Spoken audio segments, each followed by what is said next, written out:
Crime Stories with Nancy Grace. Everybody has heard the name Paris Hilton, descendant of the famous Conrad Hilton, the founder of Hilton Hotels. Maybe you've heard of her not necessarily because of Hilton Hotels, but from various debacles in the press. But seemingly, Paris Hilton has turned the corner, just recently engaged, a bright life in front of her. But now we are hearing what she says is the truth about being abused and tortured. She's not the only one claiming this. Is there strength in numbers? Big thank you to our partner making today's program possible. It's Kansas City Steaks. Go to kansascitysteaks.com. Get 10% off your order and free shipping with code Nancy at checkout. Kansas City Steaks offers basically every cut of steak you can think of. Filet mignon, ribeye, prime rib, and specialty cuts. All are big, bold, full of Kansas City Steaks, one-of-a-kind flavor. Turn a weeknight meal into something special with Kansas City Steaks. Every order flash frozen, delivered directly to family, friends, or your own front door. Satisfaction guaranteed or money back. Bring the steakhouse to your house this winter with comforting meals from Kansas City Steaks. Go to kansascitysteaks.com. Get 10% off your order plus free shipping with code Nancy at checkout. That's kansascitysteaks.com, code Nancy. Get that 10% off. kansascitysteaks.com, code Nancy. Thanks, Kansas City Steaks.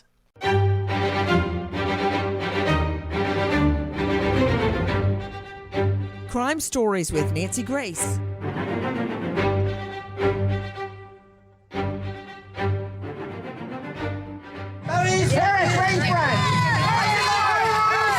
By now, you probably think you've seen everything from and about Paris Hilton. You know, the socialite who made a career out of being a dumb blonde. A reality TV star famous for being famous. That's hot, that's hot, that's hot, that's hot. A Barbie doll voice with nothing to say. I don't know. What is Walmart? That persona, she now says, was all an act. It's like they sell wall stuff? No. What is it? It's like What do you think the difference is between that character that you created and the real Paris? there's so many differences. With the character, it's mostly kind of this blonde, bubbly, kind of Barbie airhead. And in real life, I'm the exact opposite. You know, the same thing has been said about female stars since the beginning of female stars. I mean, look back, for Pete's sake, how Marilyn Monroe was mocked as being an airhead.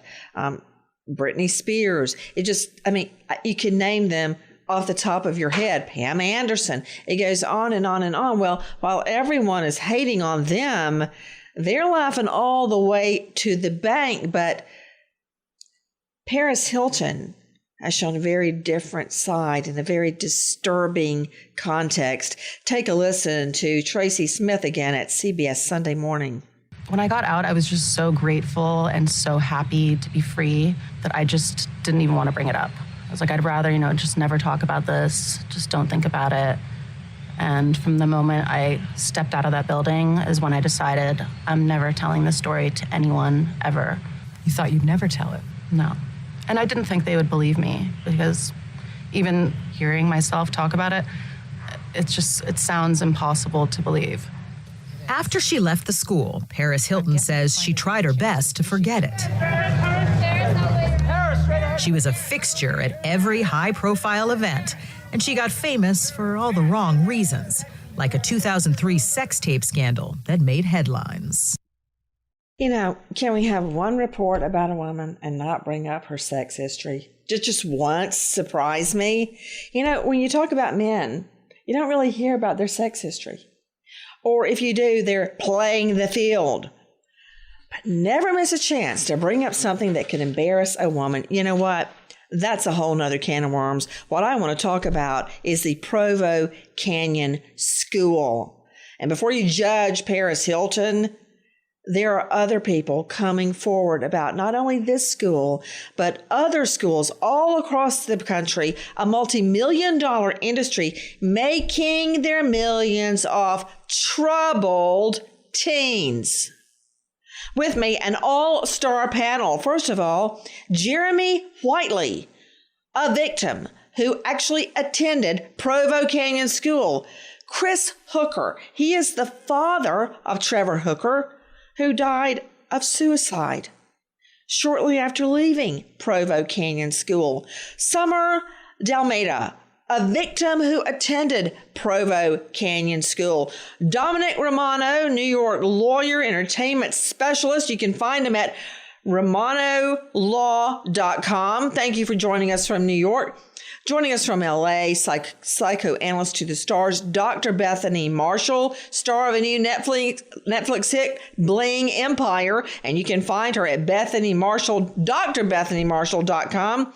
Dan Scott, former LA County Sheriff Sergeant, 26 years, Special Victims Bureau, specializing in abuse on teens and children. But first, to Connor Richards, reporter, Provo Daily Herald. Connor, what is happening? Don't people spend thousands and thousands of dollars to get their children, their teens into Provo Canyon? Yeah, Nancy, they do. Utah is definitely known for this, for these residential treatment centers. It's a very lucrative and high demand industry within the state. So, you know, kids will come from all out of state or from states from all around the country. And so Paris Hilton, when she put out a documentary last year, she brought a lot of attention to this. She also formed a protest in Provo last year to protest the school. And so that really, you know, got attention of local media. And then also it seemed to enable or encourage a lot of people to come forward with their own stories. And so it really, by her speaking up on this, it really allowed people to come out and brought attention to see how, you know, kind of systemic or widespread this really is. But what is it about Provo Canyon School that has Paris Hilton and others complaining? Take a listen to our friends at CBS Sunday Morning. In 1998, then 17-year-old Paris wound up at the Provo Canyon School in Utah, a place for treatment of young people with mental and behavioral challenges. There's no getting out of there. But in her film, This is Paris, she describes the place as more of a prison camp with solitary confinement and physical abuse. So they made an example of you. And they would choke you? No. And hit you? Yes.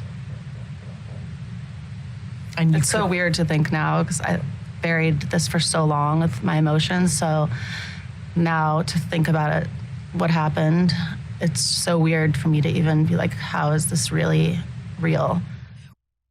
Before I go on with victims and family members, to Dr. Bethany Marshall, psychoanalyst, joining us. Dr. Bethany, I'm just a trial lawyer. You're the shrink. But I have dealt with so many rape victims, sodomy victims, abuse victims, beating victims that really do not want to talk about it. And I don't necessarily want to dredge this up, but I remember after my fiance's murder, I did not want to talk about it. I still don't like talking about it. I just don't want to talk about it. I don't want to relive it. So this is not uncommon. No, because Nancy, being a victim is associated usually with incredible feelings of shame. Most victims cannot distinguish the fact that it was all of the perpetrator's fault. Victims tend to take all of the wrongdoings of the perpetrator into the self and to blame themselves. They tell themselves things like, if I wasn't in that one place, this wouldn't have happened. If I wasn't nice to that guy, he wouldn't have raped me. Well, I did stay on the phone with him 15 minutes longer, so, you know, maybe I let him on. You know, from the time we're little and our parents maybe have a bad day, and we never say to ourselves, oh, mommy had a bad day. We say, well, what's wrong with us that's mommy's mad? What's wrong with me? And victims do that on steroids. What's wrong with me that this bad thing happened? So, of course, they do not want to come forward. It's usually an act of extreme bravery when they tell their story. I want to go out to some very special guests. In addition to Connor Richards, Dan Scott, Bethany Marshall, and Dominic Romano, I want to go first to Jeremy Whiteley, victim who attended Provo Canyon. Jeremy, I still don't understand what's happening behind those closed walls at Provo Canyon. A lot. And, in my case, I was 15. I wasn't getting along with my parents. They sent me to a therapist, and a therapist suggested I go to this boarding school. And to me, I was showed advertisements for it, a VHS video, a brochure, and it looked like tons of fun. And I could do all this fun stuff in Utah, all the outdoor recreation. And so I wanted to go. I asked my parents to send me there. I mean, what 15-year-old wouldn't want to get away from their parents and for a while and go to boarding school? So I went. And quickly when I got there, it was nothing like these brochures described it. I mean, there was so much abuse. I wrote my parents and I wrote them letters. And, after Paris's documentary aired, I finally talked to them about it, and I found out they never even got me letters. There was no way for any of us students there to reach out to law enforcement, to social workers, or to anyone to tell them to talk about the abuse that we witnessed. I saw 300 pounds tackling, kids that weigh, 130 pounds. It was very frustrating, and we couldn't speak out. And if we did speak out, we got in a lot of trouble for it. So we just, kept our silence. There was really nothing that we can do. And there was no laws in Utah that protect us.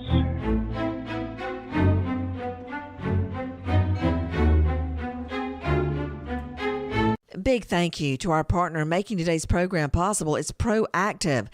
Everybody has stressors in life, but acne should not be one of them. Our partner Proactive combines gentle skincare with clinically proven acne-fighting ingredients. Dermatologists tested, they have 3 systems designed to meet the needs of your skin type. Proactive Solution, the original system suited for all skin types. Proactive Plus for those with sensitive skin like me, and Proactive MD. It has a prescription-strength acne retinoid for stubborn breakouts, now available without a prescription. These 3-step systems designed to help treat existing acne and prevent new breakouts. I've got friends with older teens who have raved about these products. Now's a great time to try Proactive. Our listeners get a special limited-time offer by going to proactive.com/Nancy. Subscribe today. You'll receive Proactive's Hydrating Duo as a free gift, which includes 4 hydrogel masks and the green tea moisturizer. Best of all, you get free shipping on your selected intro kit. Visit PROACTIV, proactive.com/Nancy for this special offer. Proactive.com/Nancy, and subscribe to consistently clear skin. Thanks, Proactive.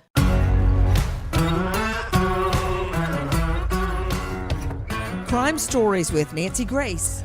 Paris Hilton, one of the heirs to the Hilton legacy, as in Hilton hotels and so much more, is coming forward about what she says was plain out abuse at a really fancy, very expensive boarding school called Provo Canyon. Now, many people just are chalking it off as another publicity stunt. I'm not so sure.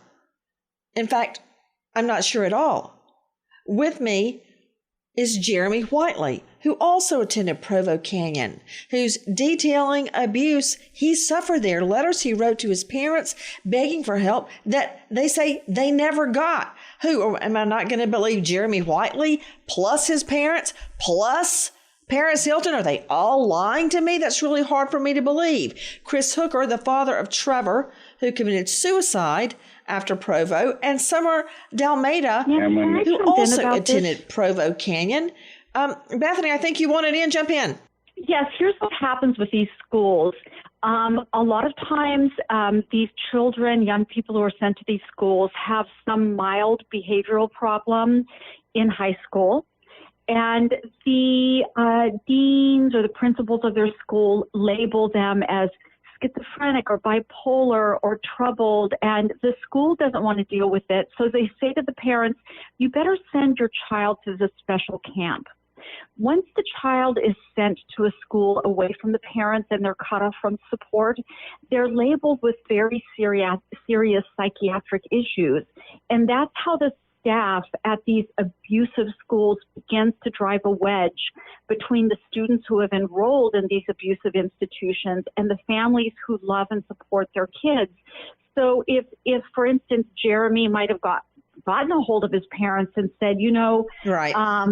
I don't like the way my staff is treating me, then the staff calls and says, well, he has behavioral problems. So the child can't win. I see. I want to go to Summer Dalmeda, also a student at Provo Canyon School. Summer, what happened? So I was at Provo when I was 13. I was the youngest girl there. Wow, that's awfully young to be. Yeah. I mean, we didn't have the money for boarding school, number one, but I can't imagine. My twins, Summer, are just turned 13. I can't imagine them growing up without me there to help them. I mean, maybe I'm overestimating helping them, but why were you sent away at age 13? I was definitely having some behavioral issues. I was very defiant when it came to my mom's rules. I was struggling with anxiety and depression, and I feel like at that time that wasn't really something that people talked about. No one really talked about mental health back then, and I just didn't really know what was going on with me, and I just kind of always felt this need to be doing something, to be out, to be around someone. I couldn't just be at home by myself, and I was running away, and of course those things were scaring my mom to death, and she didn't know what to do. And she was either told about or found out about Provo Canyon School. And very similar to what Jeremy said, I was showed a pamphlet. And to me, it looked like, a boarding school where you were getting therapy and doing outdoor activities and going to this great school. And I learned very, very fast that was not going to be how this was going to go. What happened when you got there? When I got there, so I was driven from California to Utah in the middle of the night by two strangers. And what do you mean? How did you get in the car with two strangers? How'd that happen? So my mom did let me know that there were going to be transporters that were going to be taking me. So she was there. They put me in the car and they took me off to Utah. And they brought me to the lobby. And I just remember I was greeted by a male staff named Danny. And he took me up to the top floor, and the first thing that they said to me was, you're going to need to be strip searched. And so they took me to this room, and it was a room filled with about 5 or 6 staff in there. And I had to remove all my clothes, and I thought that was just kind of going to be it. But were they female staffers? They were female staff, but there were, and I don't know why there were so many of them in there for one person. They had to thoroughly examine my body. They asked me to do very strange things. While I was naked, they asked me to bend over, touch my toes. I had to spread everything apart. I was told to squat and to cough, and they had me do that repeatedly for a few minutes while the staff members laughed and made jokes. That was my welcoming experience into Provo. And this is at age 13? Yes, I had just turned 13 about 2 months before. To Chris. And Nancy. Go ahead. Nancy, the same thing happened to me. I mean, and all the other stories I hear from survivors since my time there, it seems to me like, it's gotten worse and worse, and all our stories are very similar. And this is going over decades, not just from when I left or from when Paris was there. It just seems like I hear the stories of students that have been there in the last 5 to 10 years, and it's much worse than what I personally experienced from my time there. And it's very sad. Yeah. Joining me is, I agree. Jump in. This is Sergeant Scott, retired Sergeant Scott, Dan. This sounds more like a juvenile hall than a boarding school. These kids are treated as if they're going into jail. I mean, yes, they have to do strip searches in jail, but a 13-year-old girl at a boarding school, and then they all have troubles, and most troubled kids are labeled as liars. We run into this in abuse cases all the time, where abuse carries on for years. The kids start acting out, getting into trouble, using drugs, running away, and then when they finally disclose, nobody believes them. Here we have multiple victims coming forward and reporting this. There's obviously a lack of professional supervision going on. Well, I know what they're going to least. say, Dan Scott. Guys, 26 years Special Victims Bureau specializing in teen and child abuse. The school would say that was their way of making sure the students, the incoming students, weren't secreting in drugs by sticking them in a body cavity. That's what they're going to say. Do I agree with it? No, because even in jailhouse situations, you don't have a peanut gallery standing around when a 13-year-old girl strips down and squats. All right? That's not the way it works that I know of.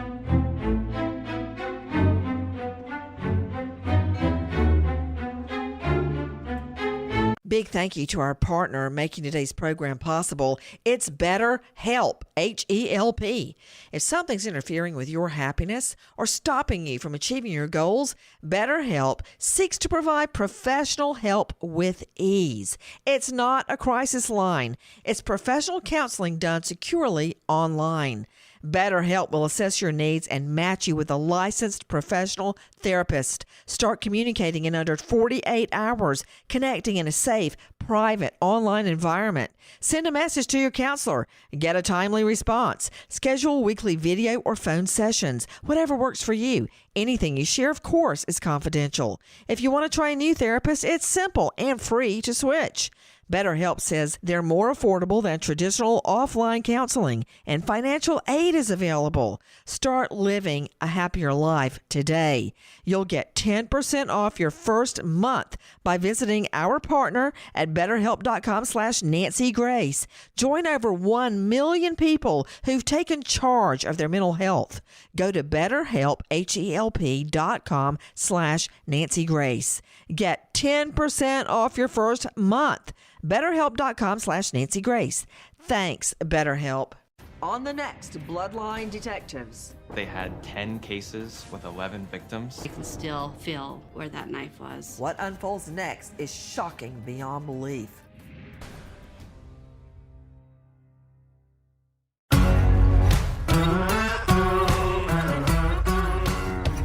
Crime Stories with Nancy Grace. To Chris Hooker joining us, the father of Trevor Hooker. Trevor passed away shortly after leaving Provo Canyon School. Mr. Hooker, first of all, I thought I knew it all about suffering after my fiance was murdered, but now that I have John David and Lucy, my 13-year-olds, I just admire you so much getting through what happened with Trevor and now getting the strength, summoning the strength to speak out. I want to hear your thoughts on this controversy. Well, when Trevor had been there one time, he said it was a bad experience. He had been there 45 days. They released him. He came home to what I thought was a better state, and things started happening at home, different behaviors than he ever had before. Some stuff happened at the house, and he couldn't be there because of behavioral issues, and they couldn't get him in anywhere. And we were told that, you know, our counselor here in Montana wouldn't recommend Provo Canyon again because they thought that we were trying to just get rid of him. His maternal mother actually had stopped by Provo on a Disneyland vacation because he was sitting in a juvenile hall in Great Falls, Montana, and talked to him, and they took him. They took him in. He was there for a year and a half the last time. When Trevor was there, he constantly reported that he was left in a room for days with, basically, they just would leave him, feed him, let him out, made him pee in a jug. Tackled by staff constantly, which was always denied. It was always his fault. I asked them to view cameras. Every time it happened, it was somewhere where there wasn't cameras. And then when he came out of there, when we would be talking to him, there'd be kids getting threatening him while he was talking on the phone. They wouldn't do anything about that. We actually heard staff threatening kids one time. Called up the supervisor, took like 3 days to do anything, you know, to get back with us, and said that he didn't think his staff was capable of that. He was medicated and put in confinement, which wasn't part of his, I believe, contract. And we were never aware of it until we found out about it and confronted them. Then they admitted, yeah, I don't know how it slipped through the cracks that we medicated him. When Trevor went there, he had never had an issue of anything. And when he returned home, about a week before he returned home, they told us that he had a bedwetting problem, which he never had before. So he was in adult diapers and blamed it on the medications. His maternal mother is a nurse practitioner and deals with medications. She's in the psychology part of it. Looked up all of his medications, and none of them had a side effect of bedwetting. And, you know, he used to, when he got home, he told me that he had lots of nightmares about that place, about the way he was treated, how staff let kids pick on him, staff picked on him. And he got into a little bit of trouble when he got home. Nothing major, but a week later he took his life. I think he thought he was going to end up back there. It's just a really bad situation. I mean, and you know, some of the stuff that I heard, I thought that, you know, there was a good possibility that, you know, like said earlier, you know, is he making this stuff up to try to get out of there? And now I don't really think he was. I mean, some of the stuff I've read on this and that I've heard here, I really don't think there was anything ever going on like that at all. Or I think that it was going on. I don't think he was trying to use excuses to get out of there. Mr. Hooker, when you hear Jeremy Whiteley and Summer Almedia, Paris Hilton and others speaking, what goes through your mind? My poor boy. Sorry. My poor kid. I feel like I put him in hell. And that was the last year and a half of his life, or it was about a year and 3 months, or no, it was about a year and a half. I put him somewhere where he was just treated inhumanely, and that's I feel like that's his last 2 years, 18 months of that was because I couldn't handle my kid. I feel like I just, I doomed him. That's what I feel like every single time. Mr. Hooker, in those moments when you're not bedeviled with grief, you do know that you believed what was in the pamphlets. You believed the VHS video. You believed what they told you, and you were trying to the best of your ability to do what's right for your boy. You do know that in the moments when you're thinking clearly, right? Yeah. Yeah, no, and I do know that. I was trying to get him. You know, he was born with problems, and you know, we always did the best we could. I mean, I went through a lot of not being able to work and stuff because of his behavioral issues, and I always was steadfast through it. It just, as he got older, it was harder to handle.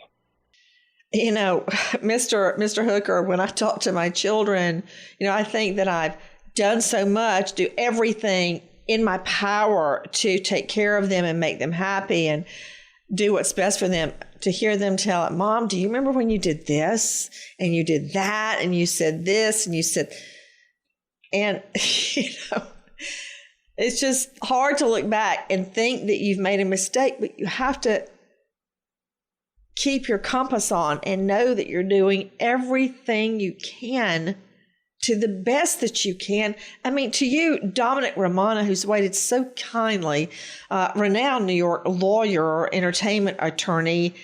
You can find him at romanolaw.com. What can be done if this behavior is real at Provo Canyon? And they have denied it vehemently and issued one statement after the next. But I'm hearing Jeremy, I'm hearing Mr. Hooker, I'm hearing Summer, I'm hearing Paris Hilton. If this is true, what can be done to stop it? Dominic?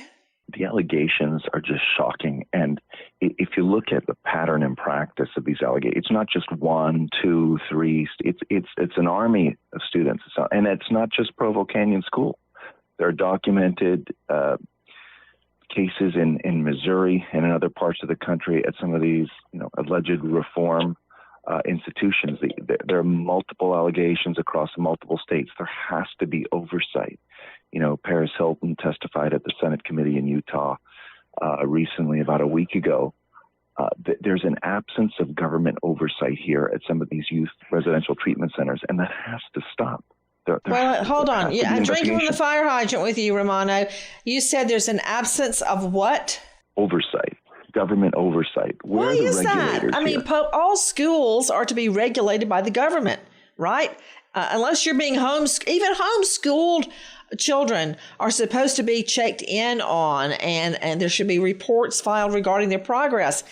How come these expensive parents scraping together the money to send their children to a place like Provo Canyon, it's not regulated, Dominic? Well, look, what Paris is alleging is that she was given unprescribed medication. How does that happen?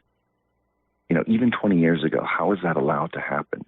You know, in Jeremy's case, he spoke earlier. He said he wrote his parents multiple letters. They don't get the letters. How are parents prevented from communicating or receiving the communication of their children? What's going on? Yeah, I got a question on that, Jeremy Whiteley. Did your parents come to visit you? Did you try to tell them while they were there visiting, or were they disallowed to visit? Well, I mean, that's a very good point. You know, my first 3 months there, you start out at a certain level, and over time you get more privileges, and for your parents to visit, you have to be doing good in the program. And, you know, I did really well in the program at Provo Canyon School. And so I got a lot of privileges very quickly that other students didn't get. So my parents did come and visit, but I got punished so hard for writing my parents and telling them about this abuse. I mean, I had to stand up against a wall for almost 2 weeks. And I just never spoke of it. You know, I was just so grateful that my parents are coming to visit me. And the only way you could get out of there is by doing really well in the program. And I did really well. And what did you just say? You stood up against a wall for 2 weeks? Yeah. They do these things called IPs. Called what? Know, and IPs, an investment. They put you in investment, and if you get in trouble, you know, you have to stand up against a wall. And I've heard from other students it's kind of changed since I've been there. So I never spoke of it, but I did so well that I was allowed to go back to a family reunion in New Hampshire after being there for, you know, almost 10 months. And I never spoke of it. And other kids that have spoken out of it, spoken up or gone to law enforcement, law enforcement just turns the blind eye. And seems to me that the students feel like somehow it's their fault. And like other victims, they don't speak about it. Guys, take a listen to L. Thomas at KSTU speaking to another alum of Provo Canyon, our Cut 6A. For many, this is the first time hearing about Provo Canyon School. I'm realizing more and more that I'm confronted with it every day. For people like Paris and Jen Robison, it's haunting. The issues that occurred when Paris and I were there are still occurring today. Jen was admitted to PCS in 2003 for childhood trauma. Basically, they brought me in, they strip searched me in a utility closet, and soon after they shaved my head, they gave me a number. Little did she know, the facility would create trauma of its own. It's so abrupt and it's so frightening and it's so confusing that you're just like, well, this is my life now. Jen says she still has vivid memories of having to earn off-campus visits, alleged verbal and physical abuse, and isolation.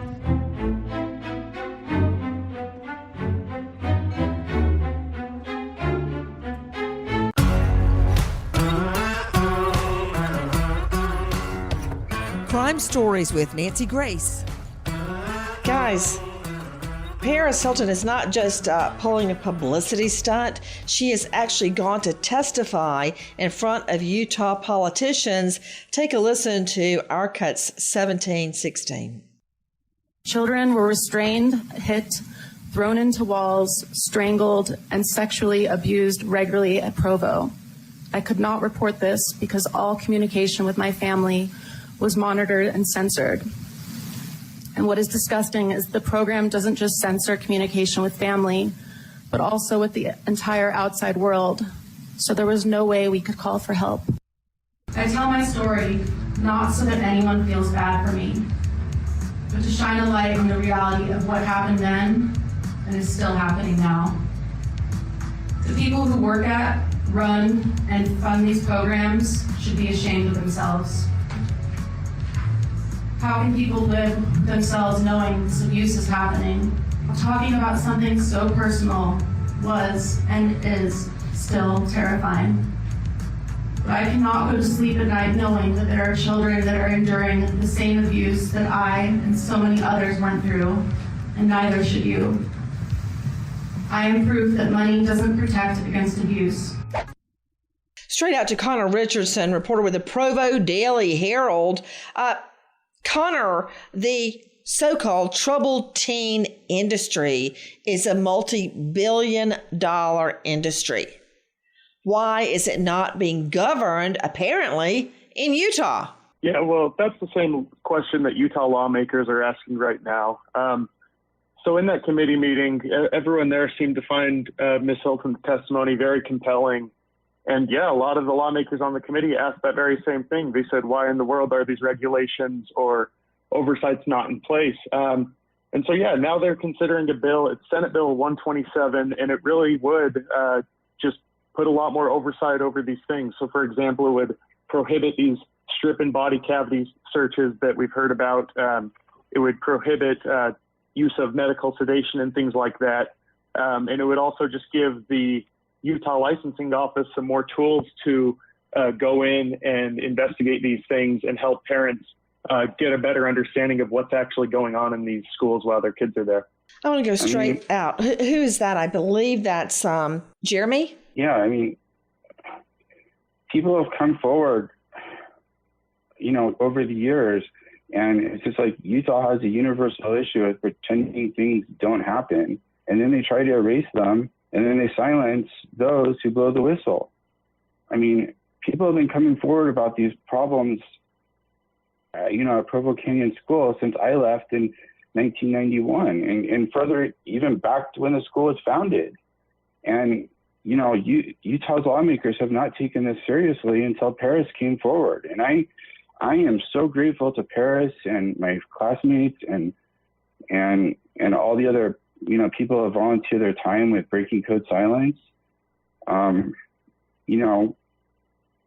It's about time they come forward and do something about it. And I also hope Mitt Romney will step up and make things right. I mean, You know what? Waiting on politicians to act, I don't know how that's going to work out. I think there needs to be, instead of hoping a politician will step in, as Jeremy is hoping, that's why we have government officials. To you, Dominic Romano, and to Dan Scott, Romano, that's why we pay taxes. So things like this don't happen. As a matter of fact, it's not just Paris. It's not just Jeremy or Mr. Hooker or Summer Almeida. Take a listen to our Cut 13, Kat Von D, the TV personality, also went to Provo Canyon. Listen to what she has to say. They did a strip search, which was completely degrading. I remember having to get naked in front of this person who I don't know if they had credentials. I had no idea who they were.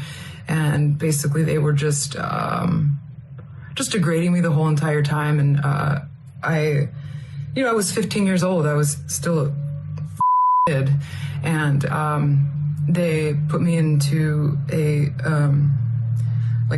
some hot pink sweats and gave me some sandals, and then they took me into another room and then shaved my head. Did that happen to Summer Almeida? Did girls have their heads shaved? Yep, 100%. I never did have my head shaved, but that seemed to be one of their favorite punishments there. I mean, a girl could speak out or maybe use a swear word, and to teach her a lesson, they would go and shave her head. And they would put guys in pink sweats too. I mean, if they had any reason to believe that you were going to run away or try and run away, they would put the guys in pink sweats too. I mean, I got put in pink sweats. Dan Scott, I don't get it. Why do we even have law enforcement if these allegations, if they're true, and the perps are hiding behind the walls of an exclusive facility? Why is that happening? That's a great question. I don't know Utah law, but most states have laws that pretty much throw out the statute of limitations on child abuse, allowing law enforcement to go in and investigate cases that are 20 and 30 years old. I've done it many times. Look, we just saw it happen in a high-profile case, R. Kelly. Remember that? That's something everybody can recall. Dominic Romano, New York lawyer. Why not? Why aren't those cases being reopened? Cases like Jeremy's, like Summer Almeida's, and others. Well, look, I looked it up. The school has been the subject of litigation throughout the years against previous ownership. And sometimes it takes the spotlight. It takes the megaphone of celebrity. You know, Paris Jackson, Michael Jackson's daughter, also says that she suffered similar experience to those of Paris Hilton at another boarding school.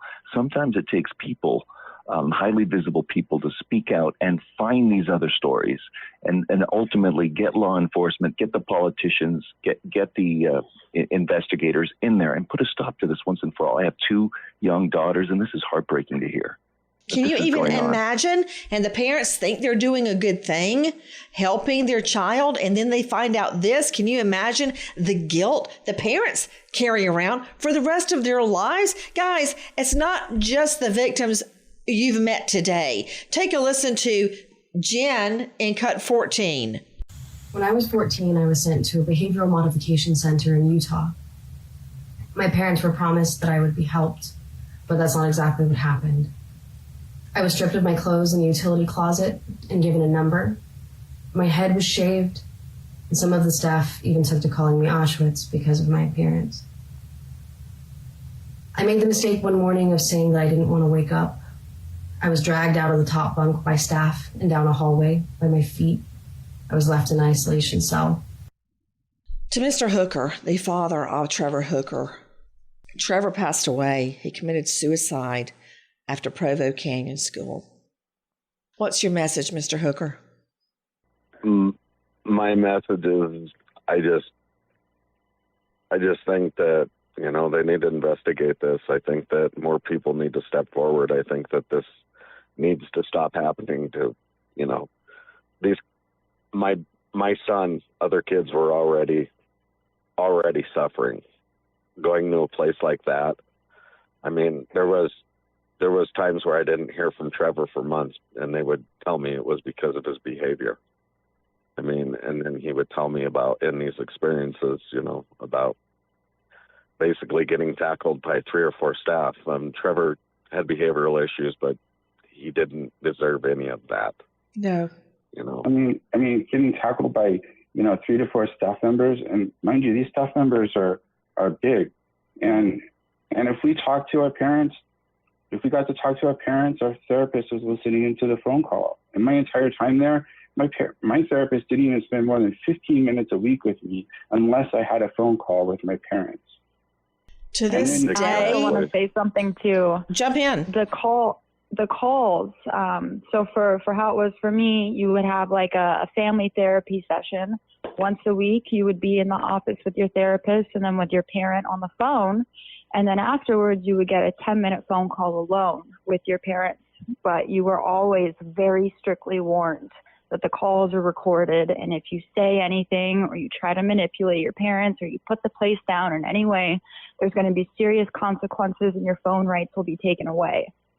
So it's like, I don't know, it was just very scary, and tough having to talk to your parents and pretend that everything is totally fine and nothing bad is happening to you or anyone else. And it was just very unfair.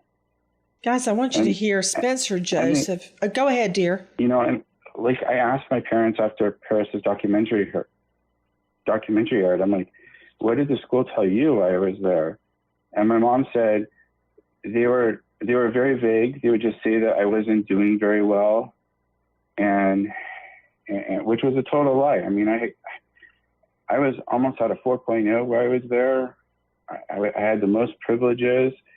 I was working off site at a hotel, making extra money, and they were telling my parents the entire time that I wasn't doing very well. And they were very vague. And when my mom started asking questions and asking for specifics, the school wouldn't tell them. And that's when, after finally 17 months, my mom and dad were so suspicious that when they asked for specifics, they wouldn't give them. So they pulled me out of there. And then they told them that I was going to be involved in drugs and alcohol. And I had up to that point, I had no history of drugs or alcohol. And to this day, I don't have a drug or an alcohol problem. And I'm hearing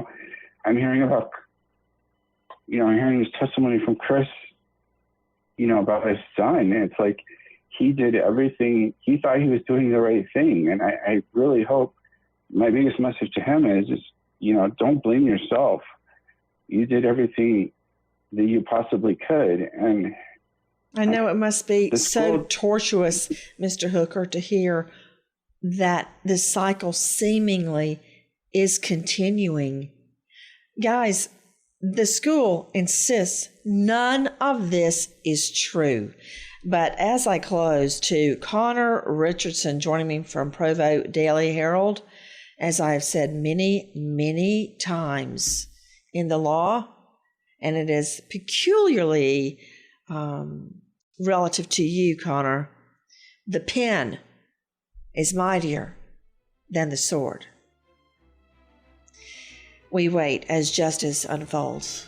Nancy Grace, Crime Story, signing off. Goodbye, friend.